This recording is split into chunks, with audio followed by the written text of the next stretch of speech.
Hi everybody, Dan Illman, Mike Beer, the DRF Bets race of the day for Friday, December the 15th is race number 8 at Laurel. Let's take a look at this field. We're traveling about 1 mile and a 16th on the main track. It's a non-winners of one other than allowance event. A field of 8 is expected. Head on over to the race of the day event page on drf.com. Download your free Formulator Pass performances and handicap along with us as we take this field in post position order. Before we get to the analysis, I want to remind everybody, DRF Bets always has good deals for new subscribers. $300 bonus when you go to drf.com/fall using the promo code FALL300. We begin with the number 1, Grecian Prince, a consistent runner, but one that likes to finish second. 12 times from his 32-race career has this horse finished second. He can certainly be a forward factor, but I am concerned about this additional distance. I am too. More of a, one-turn kind of horse throughout most of his career. He does have speed from a really good post, but as you say, doesn't really like to win races. I'd be worried about the extra 16th of a mile for this horse. Was taken back, and I kind of like that in his most recent start. I think they were a little bit concerned about the one-turn mile against those kind of horses, although he did beat restricted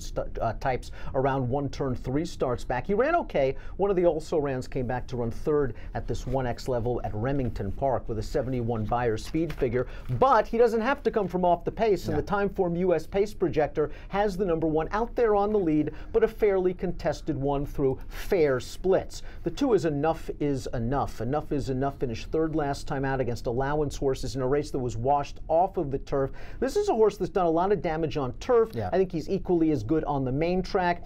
From a pace standpoint, though, he's got a lot of work to do. I agree with that, though. I mean, he's probably going to want at least a little hitting to be going on up front. I guess there's a chance, the pace projector suggests there's a chance that they'll race early. But I agree with you. I think he's equally effective on either surface. So I don't mind, even though, he seems like maybe he's been a little bit better on turf lately, his dirt form is fine. Javion Toledo had his choice of the 2, Enough is Enough, and the 5 Stone. He decided on the 5. The 3, Glenn Richmond, is 5-2 on the morning line, and in many ways is the key to this race because he has all of the fast Beyer speed figures. Heck, Rudy Rodriguez thought enough of him to try him as a giant priced horse in the Grade 2 Wood Memorial, where he finished well behind, and that race proceeded a layoff. He came back against so much better horses 2 starts back that you really can't take that race at face value. Then they put him on the turf. His usual race probably wins. Yeah, I mean, he's just the horse to beat in here. No matter how you feel about him, and I think there are ways, I think the position you're going to take on him is there are things that you don't like about him, and I can totally understand looking at him that way. I just think he might be faster than these horses. I like that he has speed towards the inside as well. These mile and a 16th races at Laurel, you want to get forward out of it. They start basically right on the turn. The speed that this horse has is really going to help him. And yeah, his last 2 races don't look that great, but he was never going to beat that field off to long layoff where Coppertown ran a 104 Beyer speed figure. He's got run off his feet in there.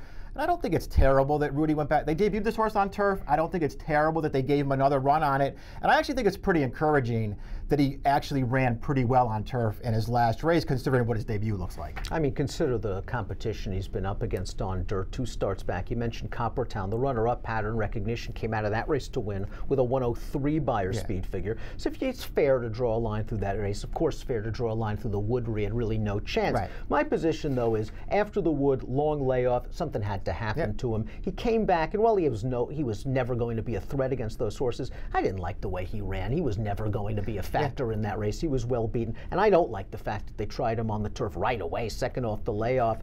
He's the horse to beat in this race because of the fast figs, but he's going to be a short price. Awesome Bill is the number 4. They tried to put him on the lead last time out, and I'm not sure that's really the way he wants to run. I think he'll be taken back, but it's a fair question to say every time they've tried this level with him, he's been found wanting. He's more of that starter allowance type. Yeah, he really is, and you just don't, he's got some races, if you go way back, he's got some races that would make him competitive in here, but he just hasn't been running fast races. Stone, an old Mary Lou Whitney horse, makes his first start off the claim, and this new barn has done some good work off of the claim. Turf race last time out, while this horse has done good work on the turf, I think he's okay on dirt too. That race 2 starts back at Indiana Grand. He finished ahead of an old class horse, Toasting Master, who came back to run third with a 77 Beyer speed figure. My problem with that race is he just had a perfect trip. He had a perfect trip in a race that was originally scheduled for turf. I'm with you. He's fine on turf. He's won a couple of recent turf races. I think he's a better dirt horse, but I also think he's a better sort of one-turn closing, sprinting kind of dirt horse. I don't love him as much in these two-turn dirt races, but I think he can win this race. It's just to me that both of his dirt wins have been perfect trips. That one in Saratoga, his maiden win for a $40,000 tag. I mean, what a wonderful rider. He saved ground every step of the way, shot on through and won it. The 6th young American was a once promising 2-year-old for Kenny McPeak, and things haven't worked out, although it appeared he was rounding into form for Angel Montano, claimed by Hugh McMahon out of his most recent start, a turf race where he ran okay. His race 2 starts back, I think the 7 was short for him at Churchill Downs, and the winner of that race came back to win with an 81 buyer and has won 3 of his last 4. I can see this horse getting up to a level that he can win this race off the claim for Hugh McMahon. He's a big, deep closer. He's going to need some pace to run at here, but I do think he will come running at the end of this race. I think it's fair to say that the 7 Special Intention's been a horrible disappointment. This horse sold for $500,000 as a yearling. Won on the turf 2 starts back, well beaten on grass in his first start against winners, didn't beat a horse in his only start on dirt, although his backers will say, listen, this will be his first chance on fast dirt, hopefully. Yeah, hopefully, and I mean, maybe he'll show a little speed in this race. He's pretty tough to back off of anything that he's done so far. And even when you go back to that lone dirt start at Saratoga over a wet track, where he was basically eliminated at the start. He got checked pretty hard at the start and just got outrun, but I mean, it's still hard to look at him and have very much confidence. Jockey Steve Hamilton had his choice between the 7 Special Intention, the 8 King Koa. He lands on King Koa, who goes out for a pretty sharp trainer. We've got a limited positive formulator fact for the 8. Past 3 years, last out winners, dirt routes, older horses, 38% to $3.10 ROI. I thought this horse was very game in between horses. Last time out to win a starter allowance at Aqueduct at 7-1. It was not a strong field, I didn't think, 1. And 2 his best races have come on a wet track. I'm kind of hopeful, though, that his race 2 back at this level, better than expected performance at 21-1 at this distance.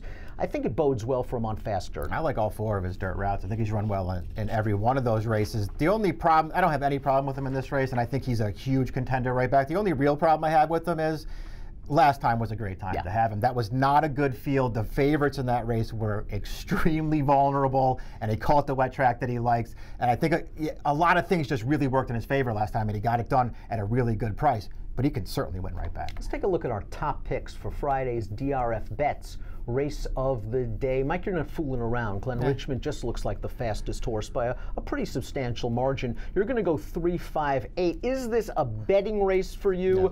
Because Glenn Richmond at 5-2 you might take and consider value. Something tells me he's going to be short. I think he's going to be shorter than that. I don't love him in here. I just didn't necessarily find an alternative that I like, so I'm not going to try and push anybody in that direction. I'm going to go with the 8 King Koa in here. I went 8-3, 5, and 6. Maybe from a value standpoint, King Koa, I wouldn't take anything less than 7-2. Perhaps the 5 Stone, your second pick. You went 3, 5, and 8 would be another horse that I would fool around with in multis if you want to try to beat the 3, Glenn Richmond. Again, if you're playing the Friday Laurel card from home and you sign up to DRF Bets, you'll access a $300 bonus at drf.com/fall with the promo code FALL300. Approximate post time for race number 8 at Laurel on Friday. The DRF Bets race of the day, 4 o'clock Eastern. Good luck.